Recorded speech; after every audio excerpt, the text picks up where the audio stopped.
우리가 옥중서신 하면 네 권이죠. 에빌골빌, 에베소서, 빌립보서, 골로새서, 빌레몬서. 그죠? 앞서서 우리가 세 권은 다 함께 공부를 했습니다. 그죠? 에베소서, 빌레몬서, 골로새서까지도 다 함께 했습니다. 그래서 에베소서, 골로새서 같은 경우에는 에베소서는 교회, 그리고 골로새서 같은 경우에는 그 머리가 되신 그리스도, 그리고 빌레몬서 같은 경우에는 오네시모를 용납하라는 빌레몬을 향한 권면을 담은 말씀이었던 것을 우리가 지난 시간에 함께 살폈고, 오늘 옥중서신 중에서 마지막 빌립보서 이야기를 할 차례입니다.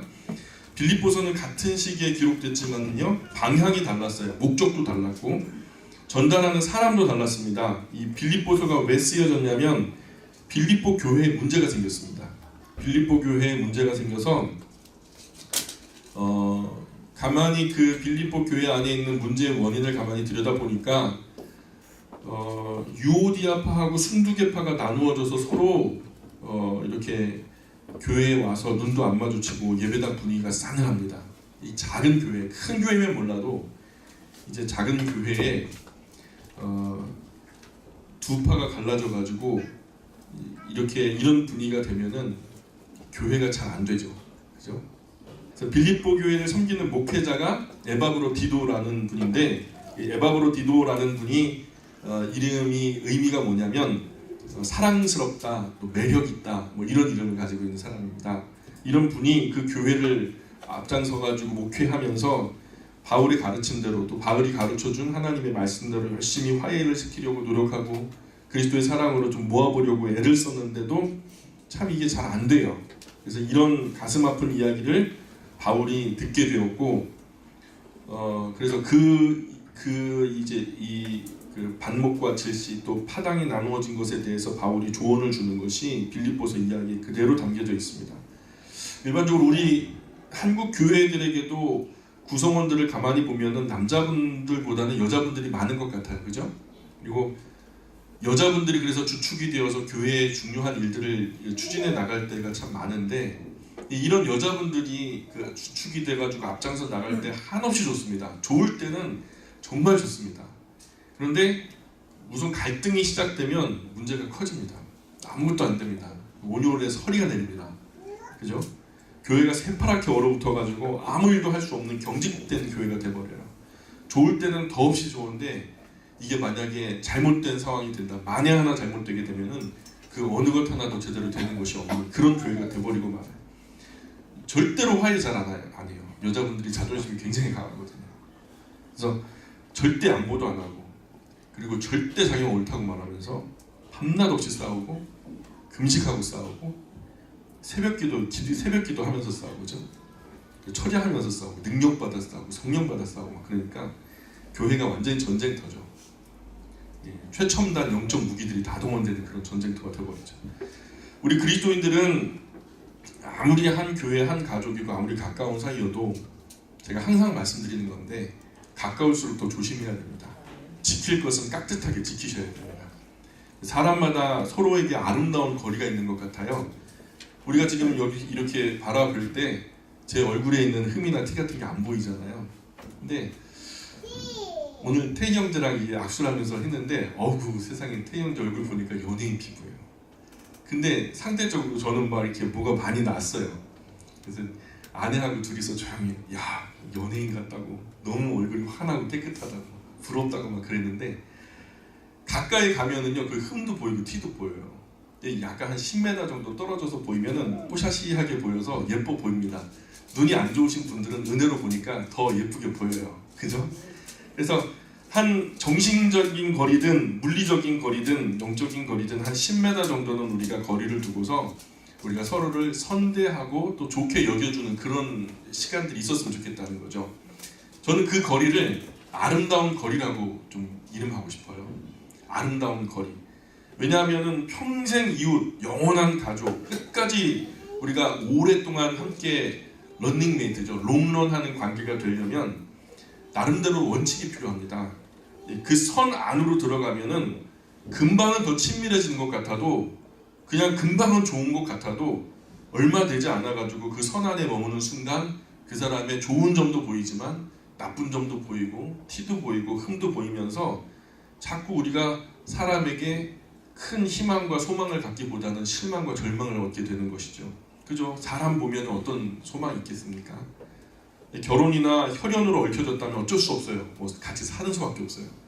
그렇지만 얼마든지 우리가 남남으로 만나서 그리스도 안에서 아무리 만났다 해도 우리가 그 아름다운 거리를 지키지 않는다면 등 돌리면 그만이거든요. 그래서 어쩔 수 없이 같이 살지만 그렇지 않다면 얼마든지 쉽게 돌아설 수 있고 떠날 수 있는 관계라면, 그러니까 물리적인 거리든 정신적인 거리든 심리적인 거리든 조금 간격을 두는 것이 우리가 오래 함께, 어쩌면 영원히 함께 할 수 있는 좋은 선이겠다라는, 아름다운 거리겠다라는 생각이 들면서 10m 안의 모습은 어떤 일이 있어도 어쩔 수 없이 곁에 있을 사람에게만 보여주고, 그죠? 그렇지 않은 이상 10m 거리를 유지하면서 서로에게 좋은 모습 보여주기 위해서 우리가 노력하기를 바라요. 그렇다고 11m 이상으로 넘어가 버리면 이러면 멀어져 버리잖아요. 그리고 잘 안 보이면 관심도 없어지고 아예 상관없는 사람이 돼버리고 마는데, 교회 안에서는 조금 어렵게 지내는 것이 아름다운 것 같습니다. 그래서 많이 친해도 말을 함부로 하면 안 돼요. 오랫동안 내가 봐왔다고 해서 그 사람이 내가 다 아는 것처럼 그냥 우리가 넘어서는 그런 것도 안 되고, 부부끼리도 함부로, 우리가 좋을 때는 부부끼리 막 반말하잖아요. 야, 자, 막 그러면서 이봐, 막 그러면서 막 그러잖아요. 그러면 되게 친밀한 것 같죠. 남들은 그렇게 못하니까. 분명히 조속한 시일 내에 문제가 생깁니다. 당신 나 무시하는 거야? 그러면서 반드시 파열음이 생기죠. 시어머니 며느리가 말 놓고 딸 어머니처럼 지내는 걸 봤거든요. 근데 얼마 지나지 않고 얼굴 안 보고 살더라고요. 엄마 그래요. 시어머니한테 엄마 그러고, 그리고 따라 어떤, 그래갖고 그 관계가 되게 아름답다고 느꼈었는데 금세 얼마 있다가 다시 뵈니까요 안 본대요. 서로 안 본대요. 그래서 시어머니 며느리 사이에서도 좀 존대하고 선 지킬 것은 지키면서 하면 훨씬 더 인격적인 관계로 또 발전하지 않을까라는 생각이 듭니다. 가까운 사람도 처음 만난 사람처럼 정중한 예절을 죽을 때까지 잊지 않겠다는 조금 어려워하는 마음으로 살아야 부부간에도 늘 싱그럽고 인격적인 분위기가 만들어지는 것 같습니다. 아이들 몇 낳고 나니까 이제 푹 퍼져가지고 긴장도 없고, 남편도 아내도 예의도 긴장도 없이 서로가 서로를 막대하면 안 되겠죠. 힘든 날에 항상 문제가 터지죠. 여자는, 제가 여자가 아니라서 잘 모르겠는데요, 제가 남자라서 잘 알거든요. 제가 생긴 건 이렇게 우락부락하게 생기고 울퉁불퉁하게 생기고 좀 투박하게 생겨서 투배기처럼 생겼어도 아름다움을 추구하는 것은 남자 안에서 영원한 것 같아요. 더 아름다움, 웬만하면 더 아름답고 심미적인 것들을 추구하는 것이 아무리 투박한 그 아버지들 안에서도 항상 살아있어요.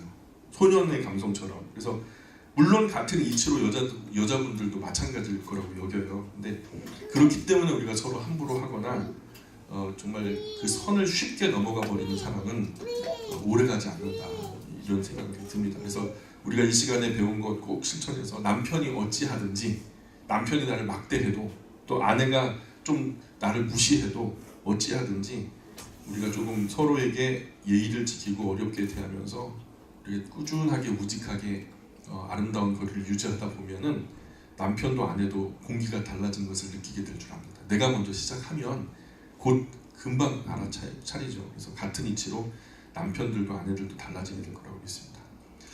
다시 각성하고 성경으로 돌아와서 여성이 주축이 되는 교회 얘기를 하다가 여기까지 왔는데요. 이런 교회 좋을 때 한없이 좋지만은 한번 비뚤어지기 시작하면 걷잡을 수 없죠. 그래서 유오디아파하고 순두계파 막 이렇게 갈라져가지고 아무리 중재를 해도 화해를 하지 않는 거예요. 그때가 바울이 어떤 상황이었죠? 이게 무슨 서신이라고요?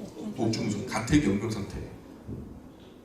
그런 상태에 있는 바울을 두고서 빌립보 교회에서 파당이 나눠져가고 싸우는 모습을 이 빌립보 교회의 에바브로디도 목회자가 이것을 보고서는 힌트를 얻은 거예요. 유오디아파든지 순두계파든지 바울을 생각하는 애틋한 마음은 두 파가 다 동일하거든요. 그래서 그 에바브로디도 목회자가 두 파에게 말하기를, 바울 선생님이 옥에 지금 연금 상태로 있는데 우리가 이렇게 반목하며 질시하며 나누어지고 파당 나누고 교회가 하나가 되지 않고 이게 되겠냐. 그러니까 우리가 좀 마음을 하나로 하고 유오디아파, 순두개파, 바울 존경하고 사랑하는 마음 너희들 있잖아. 하나의 공통 분모니까 우리가 옛날에 개척하던 그 어려웠던 시절에 우리가 함께 마음을 모았던 것을 생각하면서 우리 바울 선생님을 위해서 우리가 좀 마음을 모아보자. 지금 가택연금 상태에 있으니까 생산력도 없고 월급 받는 것도 없고 하니까 먹고 살려면은 뭔가 누군가 뒤에 바깥에서 넣어주지 않으면은 그거 어떻게 먹고 사시겠냐. 그러니 우리가 마음을 모아서 한 물질 가지고 바울 선생님을 우리가 옥발하자 한번 해보자. 이렇게 하면은 하나가 될 줄 알았던 거죠. 그렇게 해가지고 하나가 될 줄 알았는데 하나가 됐어요, 안 됐어요? 안 되는 거예요. 그래서 연보를 모으는 거예요. 옥바라지를 위해서 연보를 모으는데 유오디아파가 5만 원 했다고 하니까 순두개파가 그럼 우리 10만 원이다. 여기서 10만 원 했다고 하니까 우리 20만 원 할 거야. 그래서 그냥 점점 이렇게 그렇게 경쟁 구도로 가거든요. 오늘 우리가 좀 더 모아서 이겨먹자, 저쪽 이겨먹자 하면서 이를 그냥 자원하고 순전한 마음으로 그냥 말 그대로 바울 옥바라지를 위해서 그렇게 순전한 사랑하는 마음으로 하는 게 아니라 다툼과 허용으로 하는 거예요. 다툼과 허용으로 하는 거예요. 그러니까 그러거나 말거나 연보를 모았으니까 가지고 가야 하기는 가야 하는데 그것을 가지고 가는 에바브로디도 목회자의 마음이 편해요, 안 편해요? 그 영적으로 꼬여버린 거예요. 이게 도대체 어디서부터 풀어야 될지 모르겠어요. 한 걸음만 물러나자. 우리가 좀 양해하자. 그리스도의 사랑으로 하나 된 거 아니냐 하면서 그렇게 마음을 모으자 했는데도 연보를 모으면서 그렇게 하나 되는 장치를 마련하고 그렇게 했는데도 불구하고 물질이 따로따로 모여가지고 그렇게 반목하고 질시하고 결국은 때가 돼가지고 에바브로디도 목회자가 그 물질을 가지고 바울 곁으로 가야 하는데도 그것을 가지고 떠나는 에바브로디도 목회자의 마음이 상처받은 상태로 출발하게 되는 거죠. 그렇게 그리던 바울을 로마에 가갖고 가택연금 상태에 있는 바울을 얼굴을 보게 되죠. 그래서 내가 있어도 저렇게 싸우는데 내가 로마로 간 이후에 과연 우리 교회는 어떻게 될까? 이거 괜찮을까? 두려운 마음에 떠나게 된 거죠. 생각하니까 진짜 기가 막히는 거예요. 기가 막히는 거예요. 그런 걱정을 하면서 배를 타고 로마를 향하니까 사실 성한 몸도 병이 나죠. 성경에 무슨 병이라고 말하지 않았기 때문에 무슨 병인지는 잘 모르지만 로마에 도착하자마자 바울 목회자 얼굴을 보자마자 긴장이 툭 풀렸던 것 같아요. 이 젊은 목회자가 긴장의 끈을 탁 놓으니까 아프기 시작하는데 죽을 만큼 아픈 거예요. 열이 펄펄 끓어오르면서 내려가지도 않고 그냥 막 반혼수 상태로 그냥 끙끙 앓기만 하고 바울 사도를 갖다가 이문 간다고 왔다가 에바브로디도 목회자가 자기가 뚫어 누워서 바울이 오히려 자기 옆에서 병간호를 하는 그런 우스운 상황이 돼버린 거죠. 그래서 바울이 에바브로디도 이 젊은 종이 그 먼 길을 온다고 와서 자기를 병문한다고 오면서 쓰러졌는데 큰 병을 얻어가지고 걱정하는 거죠. 이 에바브로디도는 정말 오랜만에 존경하는 바울 사도 뵈러 와가지고 괜히 병들어서 이제 10년 끼치게만 되었다라고 근심을 또 하지요. 결국 병이 낫지 않으니까 빌립보 교회가 이 사실을 알게 돼요. 가셨던 분이 왜 안 돌아오시나? 금방 오실 때가 됐는데 왜 안 오시나? 하면서 뭔가 서로 연통을 주고받다가 에바브로디도 목회자가 바울 곁에서 알아두었다 이런 얘기를 듣게 된 거죠. 그래서 빌립보 교회는 교회대로 근심을 해요. 목회자는 우리 목사님이 언제쯤 오실라나 하면서 교회를 염려하는 에바브로디도는요 더 근심하죠. 안 그렇겠어요? 그래서 에바브로디도를 바라보는 바울은 더 근심하죠. 그러면서 예전에 바울이 쥐고 다니던 그 손수건만 얹어도 병이 나고 막 그랬잖아요. 그랬는데 어떻게 된 것인지 바울이 덮던 이불을 덮어줘도 병이 안 나는 거예요. 참 성도님들이 병이 들면 예전에 제 어린 경험에서는 우리 목사님이 가셔서 이렇게 기도해주면 위로를 받고 금방 털고 일어나는 것을 많이 봤거든요. 그런데 그냥 마음이 편해져서인지 병의 치료도 순적해지고 그런 것들을 봐요. 그게 꼭 신유의 은사인지 잘 모르겠어요. 그런데 물론 성경에서도 장로에게 요청해서 기도를 요청하라 하고 교회가 기도를 하게끔 하고 또 그 상처에 기름도 바르고 하면서 의학적인 노력도 하고 영적인 노력도 하라고 공히 이렇게 말씀하셨으니까 우리가 의술에만 기댈 수도 없는 거예요. 의술에도 하나님의 지식과 지혜로 치료되어지는 거니까 우리가 의술에도 의지해야 되겠지만 나아가서 우리가 함께 기도하는 것도 게으르게 하면 안 된다는 거죠. 어쨌든 목회자가 그렇게 성도님의 가정 가가지고 이렇게 위로하고 이렇게 병 낫기를 위해서 기도하면 마음이 편해져서 금방 낫는데 목회자가 병들면 잘 안 나요. 목회자들은 건강 관리 잘해야 돼요. 제가 좀 건강 관리를 좀 안 해가지고 좀 죄송스러워서 요즘에 막 관리를 하기 시작했거든요. 물론 우리 교회는 안 그렇겠지만은 다른 어떤 교회를 보니까 목회자가 병이 들었어요. 큰 죽을 병이 걸렸어요. 헌신짝처럼 내버리더라고요. 그래서 갑자기 우리 친구 목회자도 눈이 안 보이게 되니까 부교육자 생활하는데 그 쫓겨나면은 거기서 뭐 먹고 살 길도 없잖아요. 아니 교회가 어려운 이웃들을 찾아가서 살피기도 하는데 교회 안에서 어려움을 당하면 먼저 교회 가족들에게 먼저 선대하고 그 다음에 이웃들에게 더 선대하는 것이 순찰하고 바울도 우리에게 교훈했다면 교회 안에서 사물을 보다가 그런 어려움 당했다면 살펴줘야죠. 근데 그게 안 되는 거예요. 헌신짝처럼 버려버리는 거예요. 다른 교회 부교육자 가라고. 이용같이 없어지니까 갖다 버리는 거예요. 목사님이 큰 병 걸렸다고 병원에서 선포를 하니까 이 목사님을 갖다가 버리고 다른 목사님 청빙해가지고 젊고 팔팔한 목사님 들여다 놓고서 그 목사님 돌보지도 않는 거예요. 안면 싹 바꾸고 우리 교회 나오지 말라는 거예요. 예배 드리러 오지 말라고 그렇게 쫓아내요. 서울에 똑같은 일이 있었어요. 모 교회 목사님께서 중풍으로 쓰러지셨어요. 뇌졸중으로 쓰러지셨는데 그 교회는 좀 달랐어요. 장로님들이 참 훌륭하신 분들이에요. 목사님이 저렇게 그 중풍으로 쓰러지셔가지고 뭐 이제 걷지도 못하고 누워 계시다는 그 모습을 보면서 그 모습으로 우리가 절대로 보낼 수 없다는 거예요. 그래가지고 설교 1시간 서 계시지도 못하는데 그리고 그 중간에도 계속 휘청휘청하고 그러니까 부교육자들을 통해서 계속해서 설교 강단을 지키게 하고 절대로 그 목사님을 다른 데로 안 보내는 거죠. 노회에 알만한 목사님들이 그것을 다 알고서 찾아와가지고 그 교회 중진들이죠. 중직자들에게 와가지고 말씀하기를 조언을 주기를 빨리 병든 목사님 내보내고 젊고 싱싱한 새 목사님 모셔와라. 교회를 위해서 그렇게 해라. 교회를 생각해라. 그러면서 권면을 하더라는 거예요. 그래서 장로님들이 일면에서 나서가지고 막으면서 절대로 그렇게 못합니다.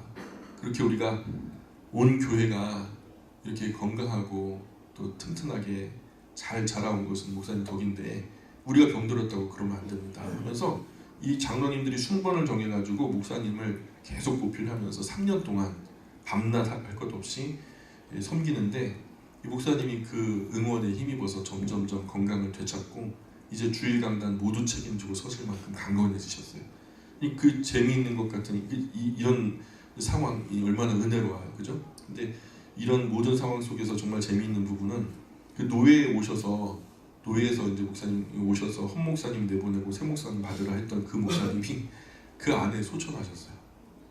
그 안에 소천하셔가지고 뭐 참 생각해볼 일이죠. 일평생 교회를 위해서 몸바쳐 일했는데 병들면 헌신짝 내버리듯이 버리는 교회가 많다라는 거죠. 세상도 그렇게 하지 않아요. 세상도 적어도 퇴직금은 챙겨서 보내고 적어도 그 몸에 질구가 생겼으면 그 살피기라도 하죠. 근데 우리가 교회라고 그 주님의 몸된 교회라고 하면서 이 세상보다도 살피지 않는 것은 진짜 교회 자체적으로 큰 죄를 범하는 것이죠. 목회를 하나의 기능적인 면으로서 목사를 하나의 직업으로서 월급쟁이로서 보게 되면 그때부터는 이용 가치나 수단밖에 보이는 게 없는 거예요. 우리가 하나님의 인격적인 부분에서 이 아름다운 공동체를 유기적인 공동체를 우리가 보게 된다면 그 가치는 무한한데 우리가 세상의 유물론적 관점에서 이것을 기능적으로 그저 월급 주는 만큼 일해라 이런 모습으로 바라보자면 진짜 교회 안에서 정말 서글픈 일들이 벌어지게 되는 거죠. 그 정도로 지금 한국 교회가 타락했고 그러나 우리는 교회는 그런 대열에서 과감하게 벗어나기를 주님의 이름으로 부탁드립니다. 에바브로 디도가 로마에 도착했고요. 아프기 시작했는데 병이 잘 안 나으니까 바울은 아마도 굉장히 두려운 생각을 한 거예요. 너무 젊은 목회자인데 자기보다 훨씬 젊고 어린 종인데 야, 나이 들고 좀 쇠약해진 나보다 먼저 앞서 천국에 보내나 싶은 근심이 올라오는 거죠.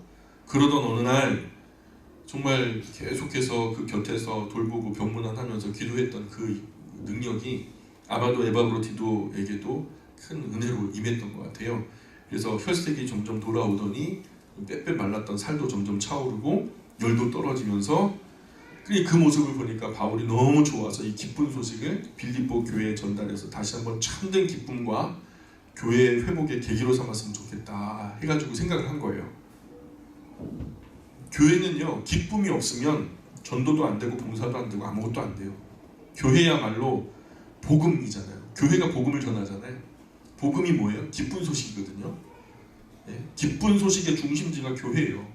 기쁜 소식을 나눠줄 수 있는 공동체가 교회 아니겠습니까? 그래서 그 교회가 기쁨을 상실하면 뭐가 되겠나?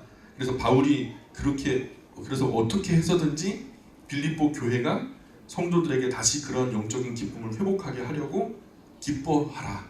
내가 다시 말하노니 기뻐하라. 나와 함께 기뻐하고 또 기뻐하자. 계속 기뻐하라는 말을 계속 쓰고 있는 거죠.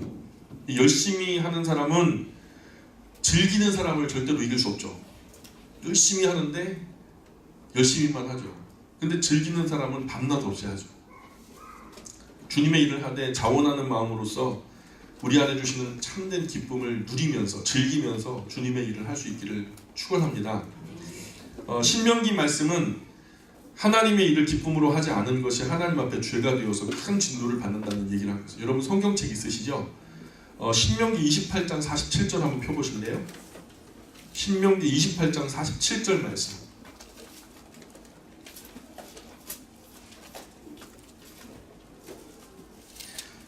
신명기 28장 47절 말씀을 우리 다 같이 한 목소리로 한번 읽어보겠습니다.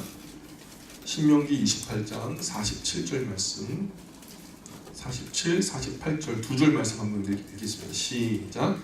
네가 모든 것이 풍족하여도 기쁨과 즐거운 마음으로 네 하나님 여호와를 섬기지 아니함으로 말미암아 네가 줄이고 목마르고 헐벗고 모든 것이 부족한 중에서 여호와께서 보내사 너를 치게 하실 적군을 섬기게 될 것이니 그가 철 멍에를 내 목에 메워 마침내 너를 멸할 것이라.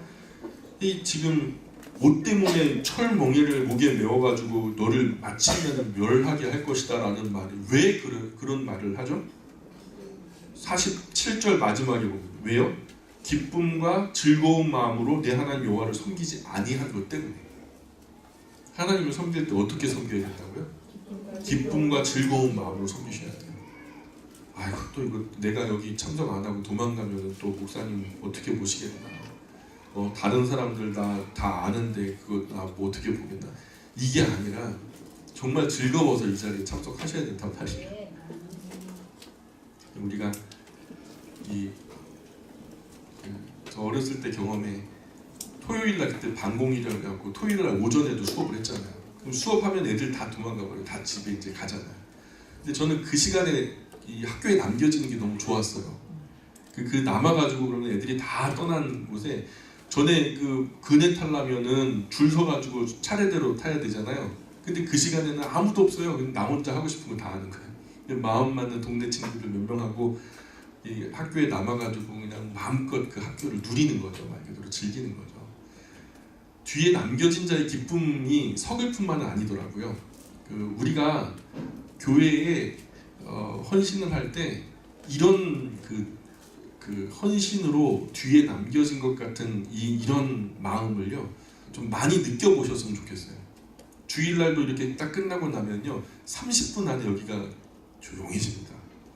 금세 없어져요. 그런데 그때 남겨져가지고 여기 예배당에 딱 앉아있으면 하나님이요 하늘 문을 여시고요 은혜를 폭포수처럼 부어주셔요. 모든 자에게 나눠주던 그 은혜가 나에게만 집중되는 것 같은 그런 은혜, 남겨진 자의 은혜죠. 예, 그런 뒷모습이 큰 은혜가 누리는 자에게 즐기면서 또 기쁨 가운데 내가 자원하지 않으면요 그거 어렵거든요. 우리가 하나님의 일을 하되 기쁨과 즐거운 마음으로 하시기를 바라요.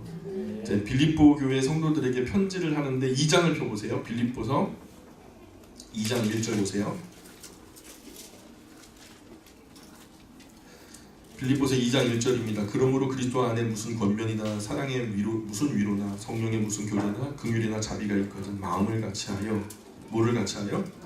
마음을 같이하여 여기도 줄쭉 끄시고 마음을 같이하여 같은 사랑 가지고 무슨 사랑?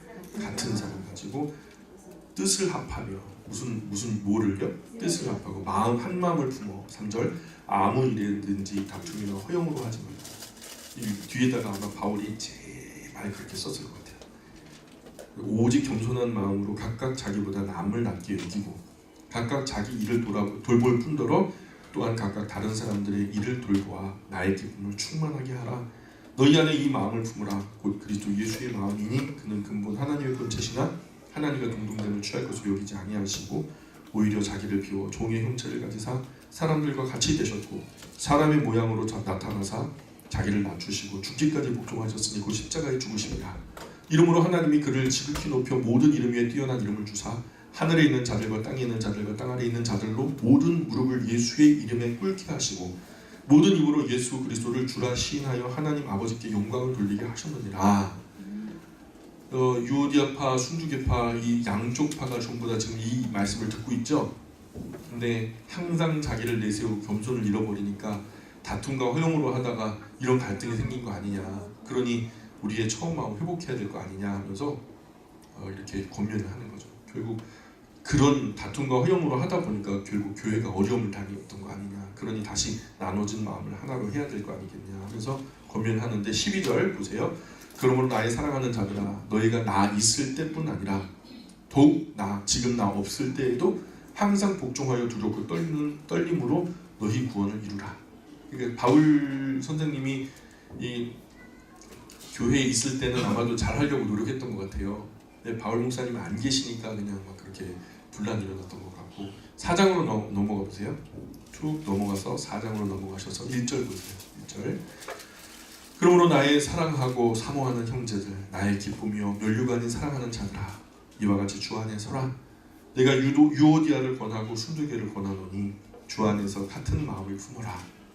나누어진 마음. 제가 항상 하는 말이에요. 우리가 하나 된 것을 나누면서 추진할 만한 가치 있는 일은 세상에 존재하지 않는다고. 언제나 우리가 하나됨을 꼭 간직하고 일을 하다가 마음이 나눠지면 일을 포기해야지 사람을 포기하면 안 된다는 거죠. 무슨 말인지 가시죠?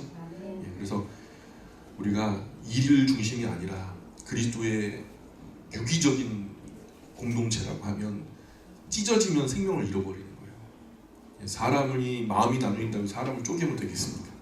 그러면 안 돼요. 죽잖아요. 이 생명이 있는 공동체는요 하나 된 것이 헤쳐지는 것이 가장 무서운 상황이 되는 거죠.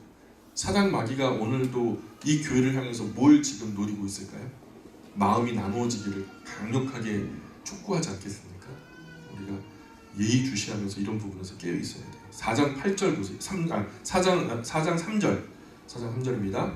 또 참으로 나와 멍에를 같이 한 네게 구하노니 복음에 나와 함께 힘쓰던 저 여인들을 돕고 또한 글레멘드와 그 외에 나의 동역자들을 도우라. 그 이름들이 생명책에 있느니라. 주 안에서 항상 기뻐하라. 내가 다시 말하노니 기뻐하라. 너희 관용을 모든 사람에게 알게 하라. 주께서 가까우시니라. 아무것도 염려하지 말고 모든 일에 기도와 간구로 너희 구할 것을 감사함으로 하나님께 아뢰라.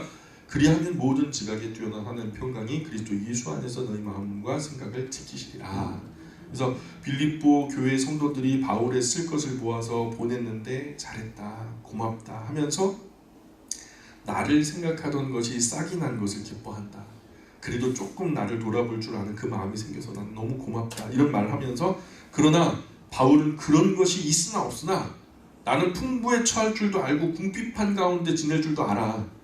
그 일체에 자족하는 비결을 내가 배웠어. 그리스도 예수 안에서. 있어도 나는 감사하고 없어도 더 감사해. 이것이 중요한 게 아니야. 지금 내가 중요하다고 생각하는 것은 너희의 하나됨이다. 그러면서 나에게 능력 주시는 자 안에서 있을 때는 나는 이래도 괜찮고 저래도 괜찮다. 그래도 빌립보 성도들이 나를 생각하던 마음이 싹이 난 것은 참 아름다운 일이야. 철든 행동이지. 이제 뭐 좀 아는구나 하면서 편지를 쓰는 거예요. 몇 절 안 되니까 계속 읽어볼까요? 8절입니다. 8절. 끝으로 아니요, 몇 절이죠? 끝으로 형제들아, 무엇에든지 참되며 무엇에든지 경건하며 무엇에든지 옳으며 무엇에든지 정결하며 무엇에든지 사랑받을 만하며 무엇에든지 칭찬받을 만하며 무슨 덕이 있든지 무슨 기림이 있든지 이것들을 생각하라. 너희는 내게 배우고 받고 듣고 본 바를 행하라. 그리하면 평강의 하나님이 너희와 함께 계시리라. 내가 주 안에서 크게 기뻐하면 너희가 나를 생각하던 것이 이제 다시 싹이 남이니 너희가 또한 이를 위하여 생각은 하였으나 기회가 없었느니라. 내가 궁핍함으로 말하는 것이 아니니라. 그래서 나 돈 달라고 그러는 거 아니야 하는 거죠. 어떠한 형편에든지 나는 자족하기를 배웠노니 나는 비천에 처할 줄도 알고 풍부에 처할 줄도 알아. 모든 일 곧 배부름과 배고픔과 풍부와 궁핍에도 처할 줄 아는 일체의 비결을 배웠노라. 내게 능력 주시는 자 안에서 내가 모든 것을 할 수 있느니라. 그러나 너희가 내 괴로움에 함께 참여하였으니 잘하였도다. 빌립보 사람들아, 너희도 알거니와 복음의 시초에 내가 마게도냐를 떠날 때 주고받은 내 일에 참여한 교회가 너희 외에 아무도 없었느니라. 데살로니가에 있을 때에도 너희가 한 번뿐 아니라 두 번이나 내 있을 것을 보내었도다. 내가 선물을 구함이 아니요 오직 너희에게 유익하도록 풍성한 열매를 구함이니라. 내게는 모든 것이 있고 또 풍부한지라. 에바브로디도 편에 너희가 준 것을 받았으므로 내가 풍족하니 이는 받으실 만한 향기로운 제물이요 하나님을 기쁘시게 한 것이라. 나의 하나님이 그리스도 예수 안에서 영광 가운데 그 풍성한 대로 너희 모든 쓸 것을 채우시리라. 그죠? 저도 누가 이렇게 밥을 사주시면은 제가 기도할 때 항상 대접받으면서 하나님 이거 베푸시는 것에 만배로 갚아주십시오. 그 대박난 거 아닙니까? 그 10,000원짜리 밥 사주시면 얼마 버는 거예요? 만배로 갚아달라고. 그래서 퍼주고 나눠줘도 부족함이 없고 다함이 없도록 그냥 늘 퍼주고 일평생 퍼주고 나눠줘도 그 바닥이 보이지 않게 해달라고 제가 기도를 하면서 정말 진심으로 그렇게 하나님께 간구를 합니다. 똑같은 말이죠. 바울도 이런 이야기가 자주 등장해요. 그죠? 많은 부분에서 부족했고요. 부족했기 때문에 공급을 받아야 했고 그 공급을 받으면서도 바울이 미안한 마음에 하나님을 향해서 간절한 마음으로 간구할 때 이런 간구를 많이 하죠. 나의 하나님이 그리스도 예수 안에서 영광 가운데 그 풍성한 대로 너희 모든 쓸 것을 채우시리라 하면서 20절에 보세요. 하나님 곧 우리 아버지께 세세 무궁하도록 영광을 돌릴지어다. 아멘. 그리스도 예수 안에 있는 성도에게 각각 문안하라. 나와 함께 있는 형제들이 너희에게 문안하고 모든 성도들이 너희에게 문안하되 특히 가이사의 집 사람들 중 몇이니라. 주 예수 그리스도의 은혜가 너희 심령에 있을지어다. 이렇게 말씀합니다. 빌립보서는 성격이 좀 달라요. 그죠? 그 빌레몬서도 목적이 있어서 목적 편지를 쓴 거고 지금 여기 있는 빌립보서도 사실은 유디아파, 순두계파가 하나 되기를 원하는 마음의 목적 있는 편지를 쓴 거죠. 앞선 그 에베소서, 그죠? 골로새서 같은 경우에는 교회와 또 예수 그리스도 머리 되신 예수 그리스도에 대해서 설명하시는 거고요. 계속해서 넘어가서 디모데 전서 한번 볼까요? 디모데 전서. 옥중서신을 써서 두기고의 손에 들려서 아시아로 보낸 후에 오래지 않아 가지고 바울이요 풀려납니다. 가택연금 상태로 있었잖아요. 그 가택연금 상태에서 풀려나요. 뭐 가만히 보니까 당신 죄가 있어서 간 게 아니라 종교인들의 어떤 알력 다툼 속에서 너 시기질투 때문에 너가 큰 피해를 본 것 같은데 뭐 이건 무죄다. 로마 시민권도 있는 데다가 뭐 너를 그 담당했던 그 간수장이었던 백부장이 써준 이야기에 의하면 너에겐 뭐 큰 죄가 보이지 않아. 그래가지고 무죄 석방을 한 거죠. 그래가지고 2해 동안의 큰 가택연금 상태에서 이제 풀려남을 받은 거죠. 그리고 사실 바울에게 무슨 죄가 있는 것이 아니니까 합당하게 된 거예요. 그래서 처음에 바울이 로마로 갈 때만 해도 로마 교회에서 은혜를 끼치고 만족을 얻으면 로마 교회 후원으로 스페인까지 갈 마음이 있었다라는 그런 뜻을 밝히거든요. 그래서 로마 교회를 돌본 후에 서바나로 가리라 이렇게 했는데 아마도 그가 로마에 있는 동안에 생각에 굉장히 큰 변화가 생긴 것 같아요. 지난 시간에도 한번 말씀을 드렸지만 어떤 심정의 변화가 있었냐면 첫 번째는 바울이 처음에는 로마를 가기 전만 해도 로마를 가면 거기서 이제 교회가 세워질 것이고 이미 거기서 섬기는 성도들도 있었다는 걸 알고 있었거든요. 그럼 거기가 돈독해졌을 때 그곳에 후원을 받아서 스페인으로 가가지고 거기다가 정말 교회를 세우며 주님의 복음을 전하면 이제 땅끝까지 복음이 전달됐으니까 이제 주님께서 재림하시지 않겠나 이런 생각을 했던 것 같아요. 그러나 로마에서 깨닫게 되는 것은 스페인이 땅끝이 아니라는 것을 알게 된 거예요. 두 번째는 또한 자기가 세상 땅끝까지 복음을 전하면 예수님께서 곧 오시리라는 생각도 거기서 정리가 됐어요. 그러시지 않으실 수도 있겠다. 땅끝을 내가 볼 수도 없을 뿐더러 주님이 내가 생각하는 것처럼 그렇게 빠른 시간 안에 혹여 내 인생 가운데 오시지 않을 수도 있겠다. 내가 개인 종말을 맞을 수도 있겠다라는 생각을 하게 된 거죠. 그래서 성령의 인도하심을 받아서 로마로 오면서 알게 된 것은 예수님의 재림이 그렇게 빨리 오는 것이 아니라는 사실을 점점 더 확신하게 됩니다. 세 번째 그 심정의 변화는 바울은 또 교회에 대한 생각도 많이 달라지게 돼요. 교회는 무엇인가? 우선은 예수님 믿고 구원받는 그런 어떤 그 구원에 관한 교리만 잘 전달되면, 그 원리만 잘 전달되면은 어쨌든 구원은 받을 테니까 그것만 빠른 속도로 전하면 될 줄 알았는데 생각해 보니까 이 교회를 통해서 하나님이 무슨 일을 이루시기 위한 목적이 있는 것 같아요. 그래서 또한 이 교회를 통해서 역사가 어쩌면 상당 기간 동안 지속될 것을 바울이 성령의 인지하심에 따라서 성령께서 가르쳐 주심에 따라서 바울 안에 깨닫게 된 것 같아요. 그래서 교회가 내가 생각하는 것보다 이 땅 위에 더 오래 머물게 되겠다. 지상교회가 더 오래 지속될지도 모르겠다라는 생각을 들면서 이런 심정의 변화로 새롭게 마음을 가다듬으면서 이미 바울은 상당수의 교회를 개척했죠.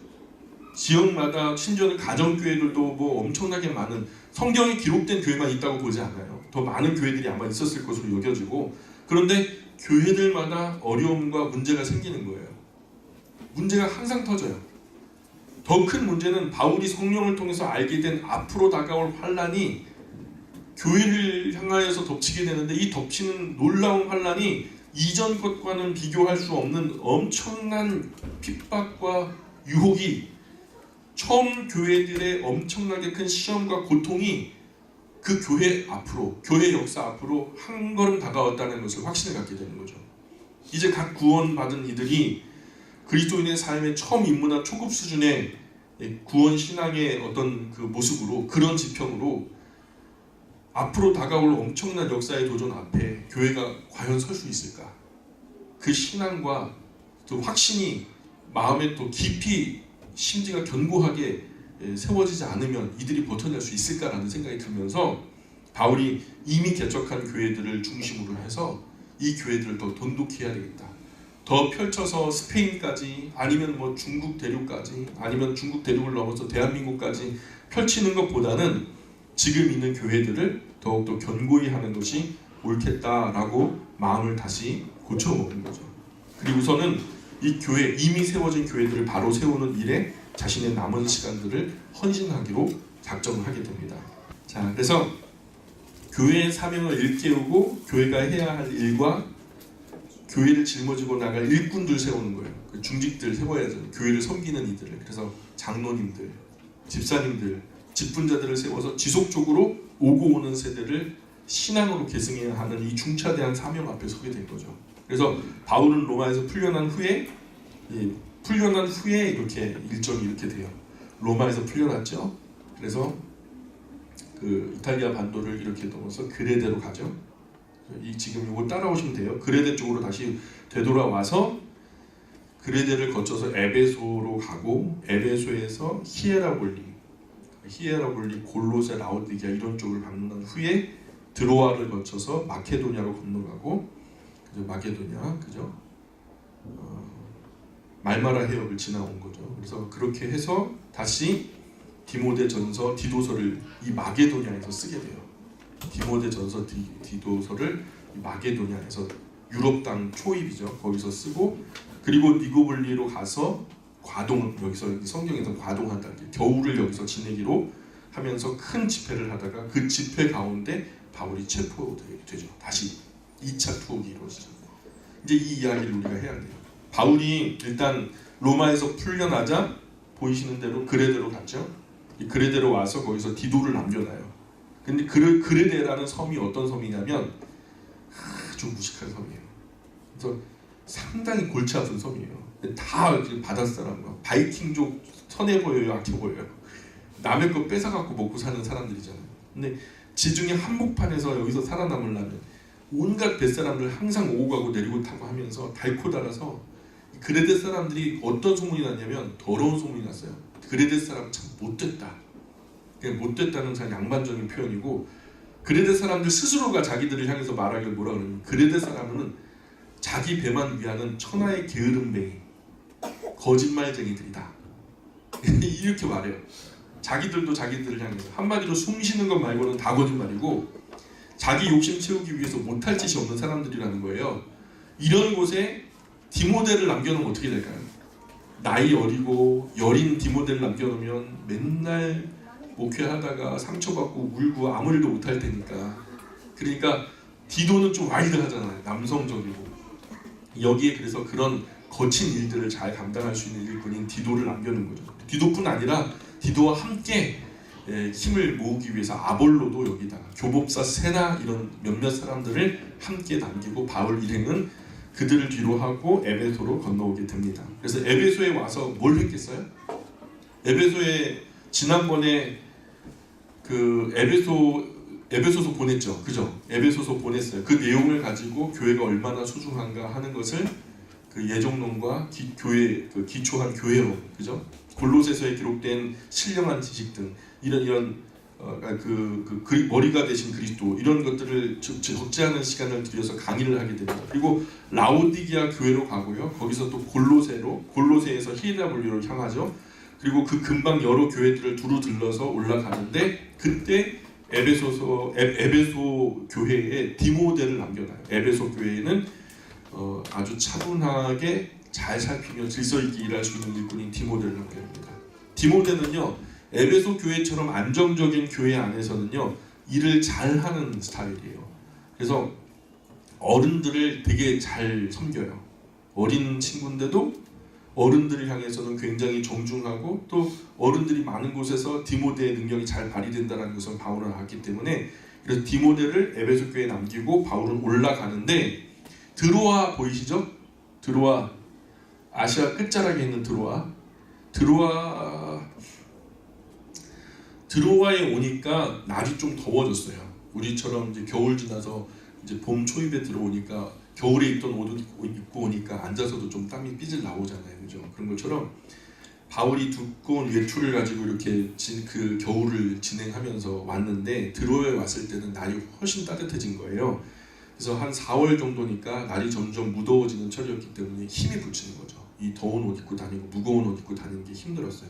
그래서 바울이 몸에 지니고 다녔던 무거운 짐들을 내려놓기 시작하는데 먼저는 큰 두꺼운 외투를 내려놨고 이제 드로아에 가보라고 하는 사람이 살았거든요. 그래서 가보의 집에다가 이 모든 것들을 맡겨놔요. 무거운 두루마리라든가 개인적인 짐들을 갖다 맡겨놓고 자기는 마게도냐로 건너갔다가 집회 끝나고 다시 돌아올 생각이었던 거죠.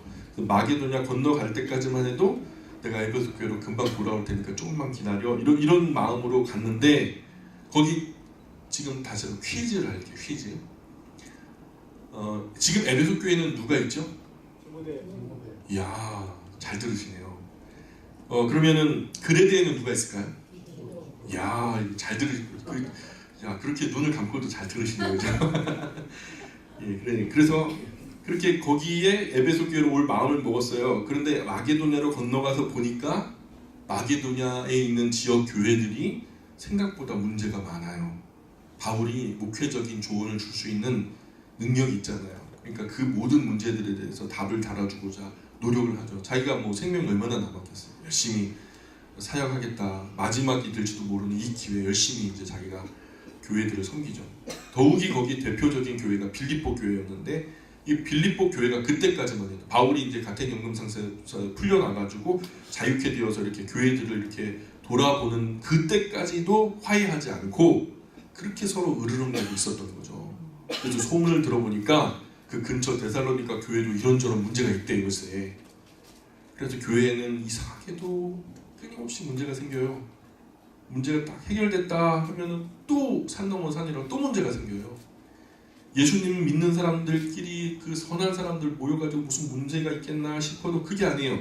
다 상처받고 마음 어렵고 그래서 하나님께 마음 의지하려고 왔던 사람들이라 항상 이런저런 문제가 있고 그 문제를 넘어서서 또 다른 문제가 생기고 그 문제를 또 넘어서면 이 문제는 어떻게 해결할 건데 하면서 막 사탄이 툭 던지는 것 같아요. 야구르게. 그죠? 떡하니 다른 문제가 고개를 들고 올라오고 성도가 많으면 많은 대로 문제가 생기고 성도가 적으면 적은 대로 문제가 생기고 그죠? 그래서 바울이 마게도냐에서 디모데에게 편지를 씁니다. 마게도냐에서 디모데에게 편지를 쓴 게 그게 디모데 전서예요. 디모데 전서를 펴셨죠 벌써? 그래서 디모데가 지금 어디 있죠? 에베소 교회에 와 있죠. 그래서 더 정확하게 에베소 교회에 있는 디모데에게 편지를 쓴 것이 디모데 전서의 배경이에요. 그래서 선배 목회자가 후배 목회자에게 쓴 편지이기 때문에 목회 서신이라고도 부르고요. 그래서 바울은 이 자기가 약속한 시간까지 돌아가지 못할지도 모르겠다. 근데 디모데야, 네가 그 교회에 있으면서 이러한 일들을 해야 되지 않겠냐. 내가 거기 가면 그 일들을 했어야 되는데 내가 그 시간 안에 갈지 모르겠다. 그러니 네가 좀 해줘야 되겠다 하면서 부탁했던 것이 중직자들을 세우는 일들을 부탁을 하죠. 장로를 세울 때는 이런 분들을 장로님으로 세워야 된단다. 집사님을 세울 때는 이런 분들을 집사님으로 세워야 된단다. 그래서 내가 빨리 너에게 가고자 하지만 혹시라도 내가 늦어지게 되면 너가 교회에 장로님 세우는 거, 집사님 세우는 것을 직접 해야 할 거야. 그런데 그 어려운 일을 너가 잘 할 수 있을란가 모르겠다. 하면서 그럼 이 대략의 어떤 가이드라인을 주는 거죠. 여하튼 장로님을 세울 때는 신중하게 세워야 된다 하면서 아주 여러 가지 면에서 충분히 시험해보고 바르게 세워야 된다. 바울은 어떻게 말씀하느냐? 목회자인 자기보다 인격적으로 더 훌륭한 분을 세워야 해. 이 신앙의 경륜도 신앙에 있어서 더 존경스럽지 않거든 아예 세우지 말아라. 목회자인 자기보다 범사에 훌륭하지 않으면 세우지 말라는 거죠. 사도들이 뭐 대단하게 보이지만 사실 대단합니다만 따지고 보면은 갈릴리 출신의 참 무식한 사람들, 배우지 못한 사람들이 예수님의 12제자 아닙니까? 오히려 초대교회 7 집사님 같은 경우에는 어떤 분들이에요? 자타가 공인 칭찬하고 성령으로 충만하여서 사람들에게 존경받는 사람들이었다라고 성경이 말하잖아요. 12 사도보다는 집사님들이 훨씬 탁월한 인격을 가지고 계신 거예요. 그런 의미로 목회자보다는 여러분이 훨씬 더 인격적이에요. 그래서 어쨌든 목회자가 자기보다 범사에 훌륭하지 않으면 세우지 말라고 이렇게 권면하면서 시원찮은 사람 세워놨다가 교회가 크게 어려움 당한다 하면서 이제 조심스러운 말을 하죠. 잠언에 보면 미련한 자에게 명예를 주는 것은 물매에 돌을 매는 것과 같다. 물매 알아요? 물매? 그 가죽끈 끝에다가 넓적하게 돌을 재우고 돌려요. 그러다 가죽끈을 갖다 한쪽을 딱 끈을 놓으면은 원래 사람이 던질 수 있는 힘에 막 적게는 몇 배, 크게는 뭐 십수배까지 힘이 더 실려가지고 더 멀리 날아간대요. 예를 들어서 그냥 손으로 던지면 한 10m 날아갈 거를 물매에 넣고 돌리면 한 30m, 40m가 날아간다는 거예요. 그러니까 그 얼마나 대단해요. 그런데 그 물매를 돌리는데 가죽끈을 갖다가 마지막에 순간에 탁 놔야 되잖아요. 근데 딱 놨어요. 근데 그 돌에다가 실을 꿰가지고 손에다 묶어놓은 거야. 그럼 어떻게 될까요? 엄청나게 속도로 팍 나갔다가 그 끈에 딱 채이면서 그게 다시 나한테로 돌아와가지고 내 머리를 찍겠죠. 마치 잠언이 그런 말씀하는 거예요. 물매라는 게 가죽끈 가늘게 잘라서 견고하게 꼬아 만드는 건데 그렇게 하다 보면 결국 우리가 교회에 기도 없이 중직자를 세우고 기도 없이 뭔가 정말 그렇게 사사로이 하다 보면 그 사람이 목회자와 교회를 무너뜨리는데 앞장서게 된다는 거예요.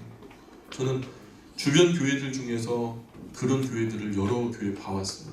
제가 또 시찰이나 노회 안에서 함께 동역하는 목사님들 교회들을 잘 알고 있는데 순수하고 우리 영광교회만 생각하시면 안 돼요. 우리 영광교회처럼 중직자분들이 인격적이고 또 선하신 분들은 좀 드문 케이스예요. 근데 다른 교회는 의도적으로 좀 그런 분들이 계세요. 좀 무서워요. 근데 잘못해서 장로님을 세우거나 권사님을 세우거나 이 사람이 목회자와 교회를 무너뜨리는 앞장서는 교회들이 이 시대에 참 많습니다. 대체로 우리 장로교의 문제는 우리 목회자들이 하나님 말씀을 무시하고 그릇이 안 되고 인격적으로 부족한데 그분들을 장로로 세워서 교회에 문제가 생긴 것이 99.99%예요.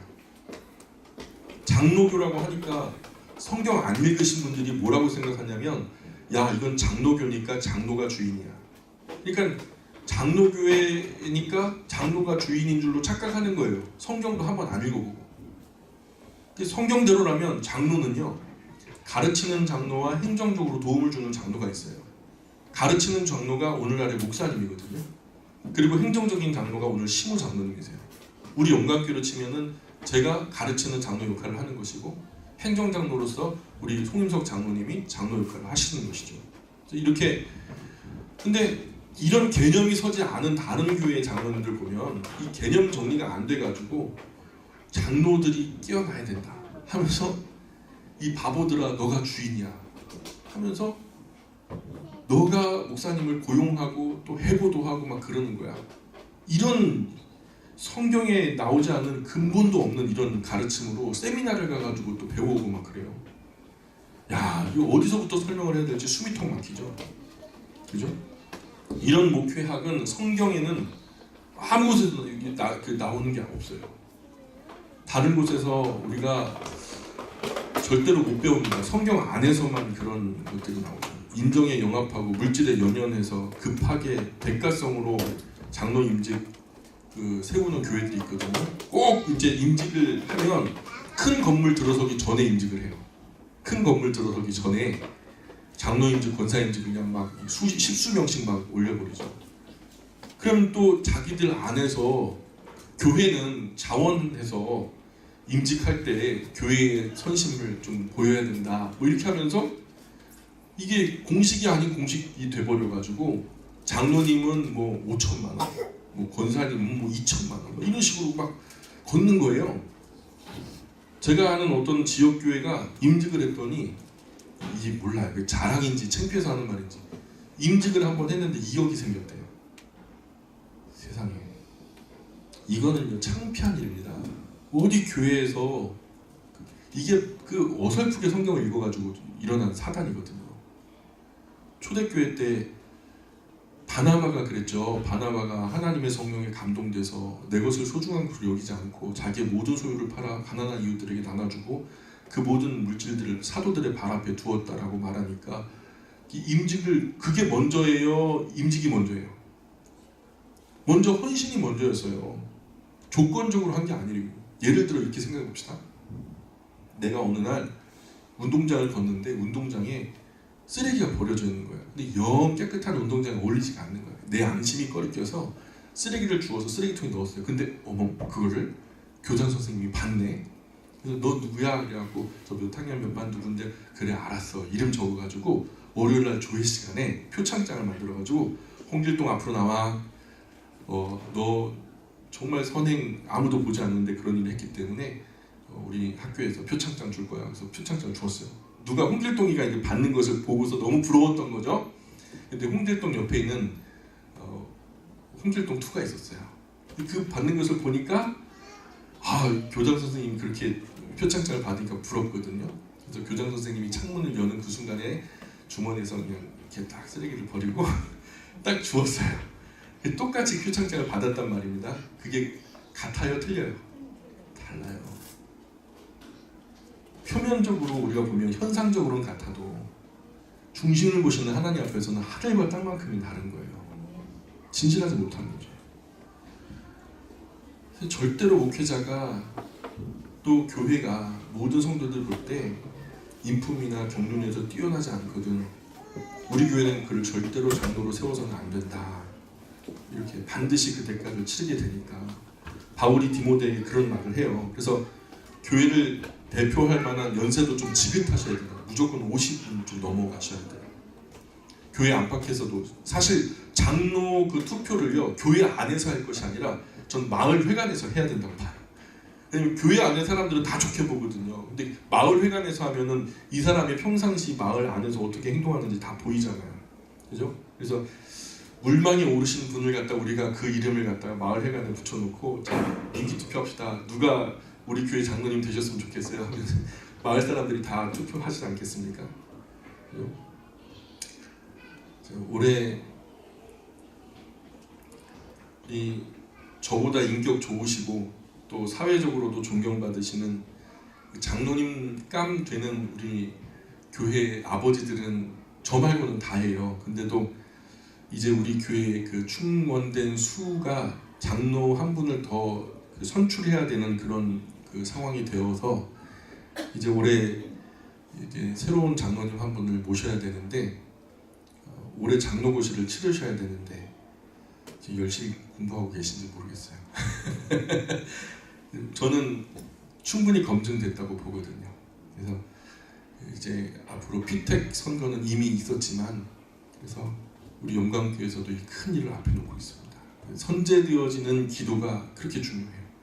우리 교회는 권사 임직할 때도 최근에 권사 임직할 때도 또 장로 임직할 때도 일체의 그 어떤 다른 교회들의 행동 양식을 따라가지 않고 성경이 옳다라고 하는 방식으로 우리가 함께 임직을 이루었으면 좋겠습니다. 시험 들지 않도록. 그래서 사실 장로 임직은 교회 안보다 교회 바깥에서 그 동네 어른들 장로 투표해가지고 뭐 그 정도 분이라면 장로 할 만하지 하면서 인정하고 온 동네가 이견 없이 조용할 것 같으면 그런 분이 장로를 하셔야 돼요. 그냥 교회 안에서 그냥 인기 투표해갖고 제일 그 좋다 이거는 그냥 아무나 할 수 있는 거예요. 장로 하면서 일어서면 진짜 큰일 나는 거죠. 인격도 인품도 없는 분이 장로님 하면 장로가 뭐 저래 그러면 곤란하잖아요. 그죠? 그러면은 나중에 이런 말 나오면 천벌 받는 거죠. 정말 그런 사람 천국 가면 정말 천벌 받아요. 성경 가만히 읽어보면은 예수님 말씀에 알지 못하고 예비하지 않은 종은 적게 맞을 것이고 알고도 예비하지 않은 종은 많이 맞을 것이다. 그죠? 저도 천국 가면 엄청나게 맞을 준비하고 가거든요. 지금 각오가 좀 다들 엉덩이도 많이 맞겠죠. 정말 부끄럽지만 많이 맞을 거예요. 그때 고개 좀 돌려주세요. 저 맞는 거 구경하지 마시고 솔직히 좀 얻어 맞더라도 저는 천국에 가고 싶어요. 솔직히 저는 목회를 천국 가려고 목회해요. 그래서 제가 하는 것 중에 제가 봐도 마음에 안 드는 게 참 많거든요. 네. 그러니까 우리 교회 절대로 사사로이 함부로 이런 일들에 대해서 다른 교회들이 그렇게 한다고 따라하는 그런 일들이 없었으면 좋겠다는 생각입니다. 마게도냐에서 바울이 디모데에게 이런 내용을 담아서 전달한 편지가 디모데 전서예요. 디도서를 한번 가보실래요? 디도서로 가보시면은 디모데 후서는 나중에 이제 기록됩니다. 바울이 데살로니가쯤 가서 디도서를 써요. 데살로니가 보이시죠? 네, 데살로니가쯤 가가지고 디도서를 쓰는데 디도는 지금 어디 있어요? 그레데에 있죠. 그렇죠? 그러니까 읽을 때에 디모데 전서, 디도서, 그 다음에 디모데 후서 순서로 읽어 나가셔야 돼요.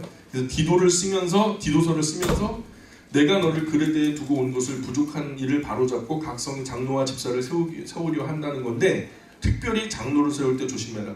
누구에게 했던 말이죠?